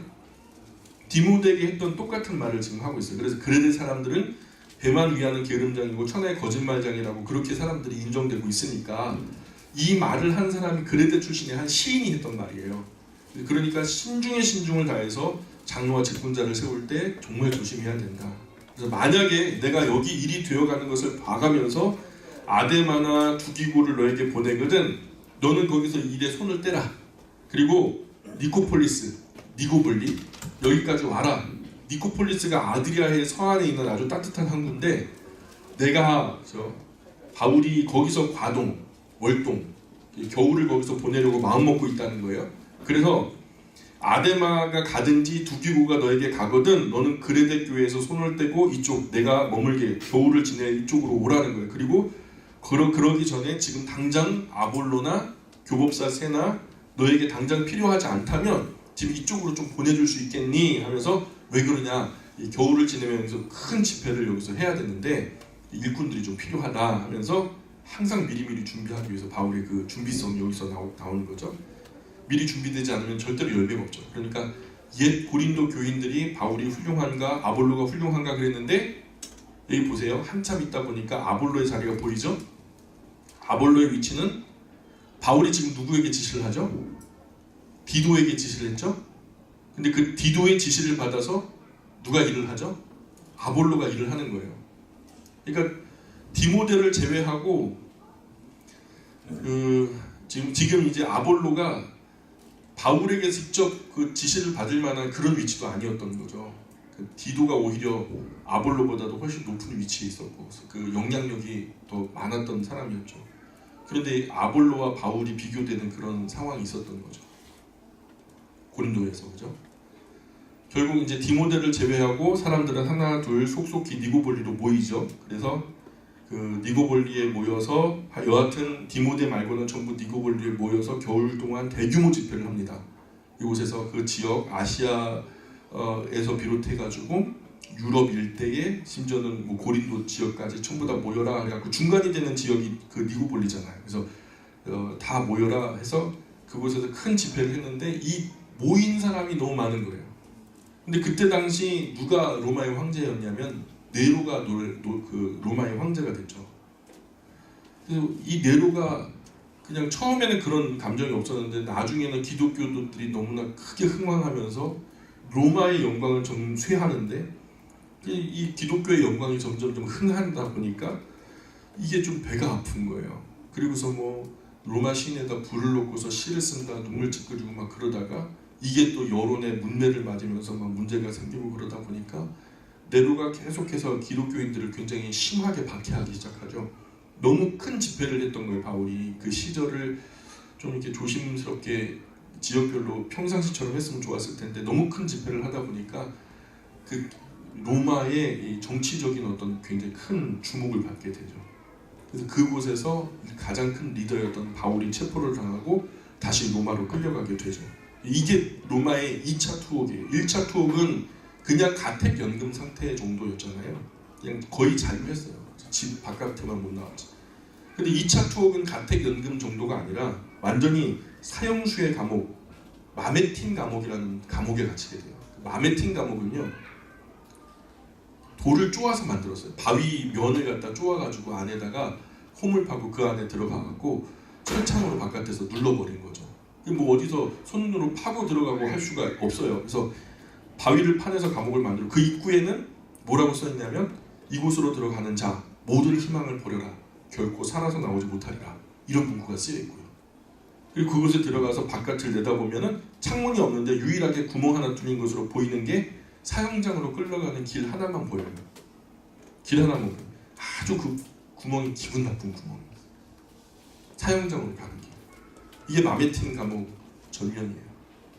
되게 겉에서 볼 때는 멋있죠? 마메틴눔 이렇게 써있는데 이렇게 돌을 갖다 파고서 안으로 지금 이게 그때 당시 바울이 썼던 감옥인지 아닌지 누가 알겠어요. 근데 그 마메틴 감옥의 한 그 감방에다가 그 오는 그 성지순례객이나 관광객들에게 여기가 이제 바울이 죄수 세인트 폴이 여기에 죄수였다 하는 것을 이제 안내하는 그런 판을 표지판을 해놓고 그 내부적으로 들어가 보면 이렇게 있죠. 그리고 저 돌 사이에 조그마한 구멍이 하나 있는데 그 구멍으로 보면은 이렇게 사형장으로 가는 길이 보이죠. 사형장으로 가는 유일한 길. 저 끝에 뭐가 있냐면 이런 큰 대리석 기둥이 나와요. 이 대리석 기둥에서 어떻게 일이 이루어졌냐면은 바울 참수 기념 교회라고 하는 데가 있어요. 근데 그 뭐냐면 이런 데예요. 이 대리석 기둥 위에서 바울이 목을 이렇게 들이밀고 지금 손에는 뭐 돌처럼 보이지만 칼날이 지금 떨어져 나가서 없어져 버린 거예요. 그래서 그 손에는 지금 칼이 들려져 있죠. 그래서 바울의 목을 여기서 바울 참수교회라고 하는 이곳에서 목을 떨어뜨리게 되죠. 목을 떨어뜨렸는데 바울의 목이 바닥에 탱탱탱 하고 3번을 튀기더니 죽었다. 근데 그 3번 튀긴 그 곳마다 물이 솟구쳐 올라왔다. 뭐 그런 말을 해요. 그래서 이 차가운 마메틴 감옥에서 바울이 디모데 후서를 씁니다. 디모데 후서를 쓰는데 디모데는 에베소에 있는데 바울은 감옥에서 디모데 후서를 써서 보내는 거죠. 이 디모데 후서가 진짜 옥중서신 중에 옥중서신이죠. 다른 이야기는 없고 빨리 로마로 오라는 거예요. 빨리 로마로 오라. 그리고 바울도 그렇지 그 길이 어딘데 달려오래요? 예? 한번 보세요.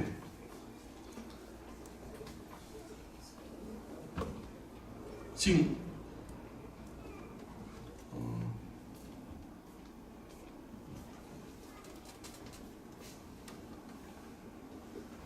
지금 어디 있어요? 에베소가 저기 있잖아요. 에베소가 있는데 지금 로마 감옥에 갇혀가지고 저기서 여기까지 빨리 오래요. 그럼 빨리 어떻게 가요? 예? 비행기가 있는 것도 아니고 빨리 오래요. 그 길을 어디라고 달려가요? 그리고 바울이 말한 걸 봐요. 너 올 때 마가가 어디 있는지 좀 찾아와라. 이런 마가가 어디 있어요? 마가 어디 있는지 몰라요. 근데 찾아오래요. 휴대폰도 없고 뭐 드로아에 가서 또 가보의 집에 두고 온 두꺼운 외투를 가지고 오래요. 여기 너무 춥다야. 근데 그 거리가 어딘데 그 에베소에서 드로아까지 걸어가면서 한 달 정도 거리거든요. 근데 가져오라는 거예요. 특별히 책은 가죽 종이에 쓴 걸 가져와래요. 습하기 때문에 파피루스에 쓴 거 잘못하면 다 그 부스러지니까 가죽 종이에 쓴 거 내가 원래 쓰던 그 공책 갖고 오라는 거예요. 바울이 자기 주변에 있는 모든 사람들이 자기를 배반하고 흩어졌다는 가슴 아픈 이야기를 쓰죠. 내가 처음 변명할 때 나와 함께 한 자가 아무도 없고 나를 다 버렸다. 감옥에 자기는 갇혔는데 다 버리고 도망갔대요. 그런 가슴 아픈 이야기를 하면서 그러나 주께서 저들에게 허물을 돌리지 않기를 원한다 하면서 바울이 눈물 어린 편지를 쓰기 시작하는 거죠. 그래서 대만은 이 세상을 사랑하여서 나를 버리고 데살로니로 갔다. 데살로니아가로 다시 돌아갔다는 거죠. 이제 진짜 사형 당할 겁니다. 드로비모는 병들어서 밀레토스에 남겨두었어. 겨울 전까지 너는 하면서 부탁하기를 바울이 이 편지를 쓸 때는 여름이 지나서 처서를 넘기면서 땅바닥에서 찬 기운이 막 올라올 때, 그러니까 젊을 때 두드려 맞고 고생하고 마디마디 그냥 막 다친 부분마다 뼈골이 그냥 막 쑤시고, 그죠? 고통이 통증이 올라오고, 그리고 저녁이 되면 낙엽이 하나씩 둘씩 지면서 스산한 기분과 나쁜 냄새가 막 싸늘한 바람과 함께 사형장 쪽에서 바울이 있는 감옥 쪽으로 불어오죠. 그러면은 제가 서서 그 감성을 느낀 거예요. 그 쾌쾌한 냄새, 사망의 냄새가 감옥을 다 뒤덮어버리고 막 비명, 때마다 그 끌려가는 사람들의 비명과 안 죽고 싶어하는 절규, 이 냉랭한 기운과 또 등골 서늘한 그 소름 끼치는 상황들. 그래서 겨울 전에 오래요. 가보의 집에 둔 외투를 가지고 오래요. 또 책을 가지고 오래요. 그런 이야기를 해요. 그래서 디모데 후서 한번 잠깐 펴보실까요? 자, 디모데 후서 1장 1절부터 한번 볼까요? 하나님의 뜻으로 말미암아 그리스도 예수 안에 있는 생명의 약속대로 그리스도 예수의 사도된 바울은 사랑하는 아들 디모데에게 편지하노니 하나님 아버지와 그리스도 예수 우리 주께로부터 은혜와 긍휼과 평강이 내게 있을지어다. 내가 밤낮 간구하는 가운데 쉬지 않고 너를 생각하여 청결한 양심으로 조상적부터 섬겨오는 하나님께 감사하고 네 눈물을 생각하여 너 보기를 원함은 내 기쁨이 가득하게 하려 함이라 하미니 이는 네 속에 거짓이 없는 믿음이 있음을 생각합니다. 이 믿음은 먼저 내 외조모 로이스와 내 어머니 유니게 속에 있더니 네 속에도 있는 줄을 확신하노라. 이 바울은 이거를 쓰면서 디모데를 향한 뜨거운 정에 북받쳐서 막 눈물을 흘리는 것 같아요. 그죠? 나아가서 강한 어조로 명령하죠. 하나님 앞과 살아있는 자와 죽은 자를 심판하실 그리스도 예수 앞에서 그가 나타나실 것과 그 나라를 염두에 두고 엄히 명령한다 하면서 너는 말씀을 전파하라. 때를 얻든지 못 얻든지 항상 힘써라. 범사에 오래 참은 가르침으로 경책하며 경계하며 권면하라. 너는 모든 일에 신중하여 고난을 받으며 전도자의 일을 하며 네 직무를 다해라. 이런 하면서 복음의 진보를 위해서 최선을 다할 것을 당부를 하죠. 바울은 아마도 이 글이 자기의 유언이 될 것을 잘 알았던 것 같아요. 그래서 그 진실한 속마음을 드러내죠. 뭐라고 하냐면 전제와 같이 내가 벌써 부어지고 나의 떠날 시간이 가까웠다. 나는 선한 싸움을 싸우고 나의 달려갈 길을 마치고 믿음을 지켰다. 이제 후로는 나를 위하여 의의 면류관이 예비되었으므로 주고 의로우신 재판장이 그날에 내게 주실 것이다. 그러면서 바울 곁에 자신을 돌보아주던 동역자들이 하나 둘씩 떠나보내요. 안 떠난 사람들도 몇 명 있었어요. 도망간 사람들도 많았고요. 근데 안 떠난 사람들이 끝까지 머물러 있으니까 그냥 하나씩 돌려보내요. 에라스톤을 고린도에 머물게 했고, 두기고는 에베소로 보냈고, 드로비고는 병들어서 밀레토스에 남겨놨고, 그레게스는 갈라디아로, 사랑하는 디도는 니고볼리에 현재 있지요. 체포될 때 달마디아로 보내. 바울이 체포될 당시에 달마디아로 보내면서 바울은 신실한 이들을 그들의 자리로, 원래 있어야 할 자리, 내가 죽어도 너는 그 자리 지켜야 된다, 너는 그 사명 감당해야 된다 하면서 원래 있어야 할 그들의 자리로 돌려보내요. 외로움을 감수하면서. 그렇게 다 돌려보냈는데, 돌려보낼 당시에는 사명감에 외로움은 없었는데, 데마가 세상을 더 사랑해서 바울을 배신하고 데살로니가로 떠나는 것에 대해서는 큰 섭섭한 마음을 표현하죠. 그 구리새 공업자 알렉산더가 바울을 특별히 핍박한 것에 대해 너무 허무한 나머지 너무 섭섭한 거예요. 감옥에 있는 것도 서운한데 막 너무 괴롭히니까 그가 내게 행한 대로 갚아주실 거다. 그러니까 너무 서러워서, 오죽하면 바울이 이런 말 잘 안 하는데, 그가 내게 행한 대로 하나님께서 갚아주실 거야 하면서 그 배신과 임박한 죽음 앞에 바울은 외롭고 굉장히 쓸쓸했던 것 같아요. 이런 마음을 달래면서 사랑하는 아들 디모데에게 중심을 고백하기를, 이 편지를 받는 즉시 너는 어서 속히 내게로 와라. 누가만 나와 함께 있다. 네가 올 때 마가를 데리고 와라. 그가 나의 일에 유익하니라. 1차 전도 여행 때 신의를 저버린 마가를 잘못 평가했지만은 그 후로 베드로와 함께 복음을 진지하게 전하는 마가의 진정성을 보면서 바울의 생각이 아마도 크게 달라졌던 것 같아요. 특히 바울은 마가가 자신을 미워하고 있는 줄 알았지만, 마가는 바울이 처음 로마에 가택 연금 상태로 있었을 때 그 멀고 먼 로마까지 위문을 와준 것에 대해서 굉장히 고마움을 느껴요. 이제 진짜 마지막이니까 내가 오해했고 유일하게 미안해하는 사람, 그 마가의 손을 잡고 그를 뜨겁게 안아보고 마지막을 좀 하고 싶다, 맞고 싶다, 이런 거죠. 그리고 디모데에게 겨울이 오기 전에 로마로 올 때 들어와 가보의 집에 맡겨놓은 두꺼운 겉옷과 가죽 종이에 쓴 책을 가져오라 당부하죠. 그러나 마가는 그때 알렉산드리아에 있었어요. 그 알렉산드리아에서 유대인의 폭동이 일어나서 로마로 갈 수 없게 됐죠. 마가는 아버지처럼 따랐던 베드로가 거꾸로 십자가에 순교할 때, 예루살렘에서 거꾸로 십자가에 못 박혀 순교했거든요. 그때도 로마에 가지 못했거든요. 얼마 있으면 겨울이 올 것이고 바위를 쪼아 만든 지하 감옥 창차 냉기가 뿜어 올라올 것이고, 노쇠한 바울은 그 추위를 견딜 수 없을 것이고 두꺼운 외투가 필요했을 거예요. 습기에도 강한 가죽으로 된 책은 바울이 그간에 선교한 선교 자료예요. 어느 지역에서 어떻게 선교를 했고 그곳에 믿는 이들이 얼마나 더했고 또 거기 지역 특성은 어떻고 하면서 디모데가 목회를 할 때 꼭 필요한 내용을 담고 있어서 이제 자신이 죽더라도 자신의 뒤를 이어서 이 선교 사역을 계속 연결해 주기를 원하는 마음에 바울의 그러한 기록들을 디모데에게 직접 전달하려고 하는 거죠. 디모데는 편지를 받고서 즉시 에베소 교회를 잠시 두기고에게 맡기고 떠나서 머나먼 길을 걸어서 드로아의 집에 가요. 또 가보의 집에 맡겨둔 바울의 두꺼운 외투와 가죽으로 된 서책을 가지고 로마로 향하죠. 로마에 도착한 디모데는 바울을 만나서 외투와 함께 서적을 전달합니다.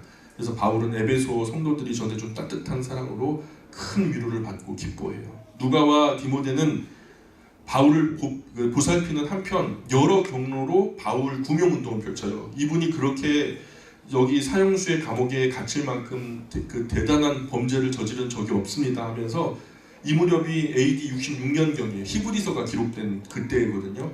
이 히브리서의 저자가 누구인지 정확하게 알려진 바는 없어요. 397년 칼타고 회의에서 히브리서를 신약 27권에 포함시켜야 되냐 말아야 되냐 이걸 찬반 투표를 했거든요. 근데 저자가 확실하지 않아가지고 마지막 순간까지 고민이 됐었는데, 그곳에 참여한 모든 이들이 내용을 살펴보니 전부 다 거짓말은 하나도 없어요. 확실히 정경 안에 속할 수 있는 자격이 있는데 저자가 애매하니까 그러면 우선은 바울이라고 해두자. 바울이라고 하고 이것을 성경 정경으로 받아들이자. 그래가지고 성경으로 확정된 이후에 바울의 이름을 지웠어요. 그래서 그때부터 오늘까지 히브리서 저자의 이름이 누구인지를 모르는 것으로 미상으로 남겨놓았죠. 히브리서를 기록한 저자를 많은 그 역사가들이나 성경학자들이 예상을 했는데요. 그 유명한 그 역사학자 유세비우스가 말하기를 바울이 히브리어로 기록한 것을 누가가 헬라어로 번역을 한 것이다 이렇게 보고했고요. 피크라고 하는 학자는 브리스길라가 기록했다. 하르막이라고 하는 학자는 브리스길라와 아둘라가 적었을 것이다. 에라스무스라고 하는 학자는 로마의 클레멘트가, 알렉산드리아의 클레멘트라는 사람은 바울과 누가의 공동 저작이다 이렇게 주장하죠. 우리가 잘 아는 칼빈, 존 칼빈이나 델리치도 누가의 저작이라고 말하고 테르툴리아니스, 터툴리안, 그리고 베이짠, 고뎁트, 살몬, 그레고리 이 모든 사람들은 바나바의 저작일 것으로 예상된다. 루터, 알포드, 몰튼, 파르, 로버슨 이 모든 사람들은 아볼로의 저작이라고 주장을 하죠. 학자들마다 견해가 엇갈려가지고 무슨 말이 있냐면 이제 현재 성경학계에 히브리서의 저자는 하나님만 아신다. 그게 맞죠. 히브리서의 저자는 하나님만 아신다. 이것이 히브리서 저자 논쟁의 일반적인 견해예요. 그래서 여러 학자들이 주장하니까 저도 주장할 수 있잖아요. 저도 주장해도 되죠. 그러니까 저희가 주장을 해보면 성경을 읽으면서 그 시대의 상황과 정황을 살펴보면 대체로 바울의 저자라는 방향으로 유추가 돼요. 왜냐하면 바울 서신을 가만히 보면 그의 어휘가 히브리서에서 그대로 묻어나는 것을 많이 보게 되거든요. 저는 히브리서 저자가 바울이라는 접근을 지지하는 입장이었어요. 그런데 그런 전제로 말씀을 드려요. 66년에 바울의 사형이 확정되기 전에 바울은 예루살렘 교회로부터 청천벽력 같은 비보를 접하게 되죠. 예루살렘 교회의 주축을 이루었던 유대파 할례당들이 기독교를 저버리고 다시 옛 유대교로 돌아가고 있다. 예루살렘 교회를 문 닫게 되었다는 슬프고 애통한 소식과 더불어서 원래 옛 유대교로 돌아가는 성도들의 모습을 보면서 바울이 감옥 안에서 큰 슬픈 눈물을 흘렸다고. 그래서 1차 전도 여행 떠나기 전에 시리아 안디옥 교회에서 예루살렘 교회가 어렵다는 말을 듣고서 연보를 모아서 바나바와 함께 전달했고 3차 전도 여행 때도 그 위험을 무릅쓰고 마게도냐와 아가보 지방 여러 교회들에서 연보한 것을 가지고 예루살렘에 전달하다가 유대인들의 고발로 체포돼가지고 가이사랴 감옥에서 갇혀가지고 그때 2년 또 오고 또 2년 가택 경험해갖고 5년 정도 옥살이를 하게 됐는데 이 모든 수고와 애씀이 수포로 돌아간 것만 같은 거죠. 서운하겠어요? 안 서운하겠어요? 바울의 고백은 내가 저주를 받아 그리스도에게 끊어질지라도 내 동족이 구원받기를 간절히 구했거든요. 그런 이들의 믿음을 지키지 못하고 다시 유대교로 돌아갔다는 사실에 바울이 진짜 넋을 잃고 큰 시리에 빠지죠. 바울이 예루살렘 교회의 문제로 수위를 먹지 못하고 고민하고 있을 때 바울 옆에 있었던 누가가 보다 못해서 이방인 교회에 전했던 것처럼 예루살렘 교회도 편지를 써서 위로하면 되지 않겠습니까? 왜 이방인의 교회는 다 서신서를 보내고 왜 당신이 그렇게 귀하게 여기는 동족들에게는 편지를 안 보냅니까? 라는 권면을 받은 거죠. 그때 바울이 정신이 퍼뜩 난 거예요. 정신을 차린 바울은 자기 동족 히브리인들 예루살렘 교회의 회복을 바라는 간절한 마음을 가지고 심혈을 기울여서 엑기스와 같이 가장 중요한 히브리어로 서신서를 써 내려가기 시작하죠. 그들이 가장 신성시 여기는 모세와 그리고 예수 그리스도를 양쪽에 세우고 비교를 하기 시작하죠. 비교 종교하기 한마디로. 그게 바로 히브리 서신이에요. 다음 주에 우리가 볼 건데 히브리 서신을 쓰는 동안 67년 바울은 네로 황제에 의해서 사형 날짜가 잡히게 되죠. 히브리서를 완성하지 못한 채로 서신의 미완성된 부분을 아마도 누가야 네가 남은 부분들을 좀 채워줘야 되겠다. 그래서 바울이 사형 판결을 받는 그 최종 신문에서 디모데는 바울의 무죄를 강하게 주장했지만은 오히려 디모데가 정치범으로 몰려서 감옥에 수감되는 일이 발생을 하게 되죠. 이게 역사 그 기록에 남아있는 자료들에 의해서 말씀을 드리는 거예요. 네로는 바울 1차 투옥대에서 신문된 당시에는 바울의 말에 크게 감동을 받았기 때문에 네로가 바울을 통해서 자칫하면 하나님을 믿을 뻔했어요. 그래서 그를 기소하거나 정죄하지 않았고 그대로 그냥 풀어줬거든요. 그런데 바울에 대한 네로의 직무가 생긴 이유는 황제의 가족 중에서 명망 있는 사람들이 바울의 1차 투옥 때 전도로 그리스도인이 된 거예요. 그래갖고 그 두 번째 투옥됐을 때는 첫 번째보다 더욱 가혹하고 큰 고통을 가했고요. 복음을 전할 기회를 조금도 허락하지 않고서 네로는 웬만한 구실이 있으면 바울을 죽이려고 결심했죠. 머지않아서 그는 순교자의 무덤으로 들어가 선고를 받게 됐고요. 바울은 로마 시민이었기 때문에 고문을 받지는 않아요. 대신 한 번에 죽는 참수형을 선고받습니다. 로마 경정이 그 바울의 머리를 내려쳤을 때 그 머리가 바닥에 떨어져서 3번이나 탕탕탕 튀어 올랐다고 전하고요. 그 3번 튄 자리마다 세미소사 올랐다고 하고, 사형장 기념 예배당 마당에 가면은 지금도 바울의 머리가 튀어 올랐던 곳에 표시가 있는데 여러분도 언젠가 한번 가보시기를 바래요. 마메틴 감옥 아까 보여드렸죠? 마메틴 감옥, 여기가 바로 그 역사적인 배경이 되어지는 곳입니다. 전제와 같이 내가 벌써 부어지고 나의 떠날 시각이 가까웠도다. 나는 선한 싸움을 싸우고 나의 달려갈 길을 마치고 믿음을 지켰다. 이제 후로는 나를 위하여 의의 면류관이 예비되었으므로 주 곧 의로우신 재판장이 그날을 내게 주실 것이다. 참 아름다운 마지막 고백인 것 같아요. 자, 우리 정말 부끄럼 없는 신앙생활, 아름다운 신앙인의 마침표가 우리 인생 마지막에 잘 지키기를 간절히 축원합니다. 우리 기도하겠습니다. 하늘에 계신 우리 아버지, 아버지의 이름을 거룩하게 하시며 아버지의 나라가 오게 하시며 아버지의 뜻이 하늘에서 같이 땅에서도 이루어지게 하소서. 우리에게 일용할 양식을 주시고 우리가 우리에게 잘못한 사람을 용서하여 주는 것 같이 우리 죄를 용서하여 주시고 우리를 시험에 빠지지 않게 하시고 악에서 구하소서. 나라와 권능과 영광이 영원히 아버지의 것입니다. 아멘. 우리 하나님께 영광의 박수 올립니다. 하나님 고맙습니다.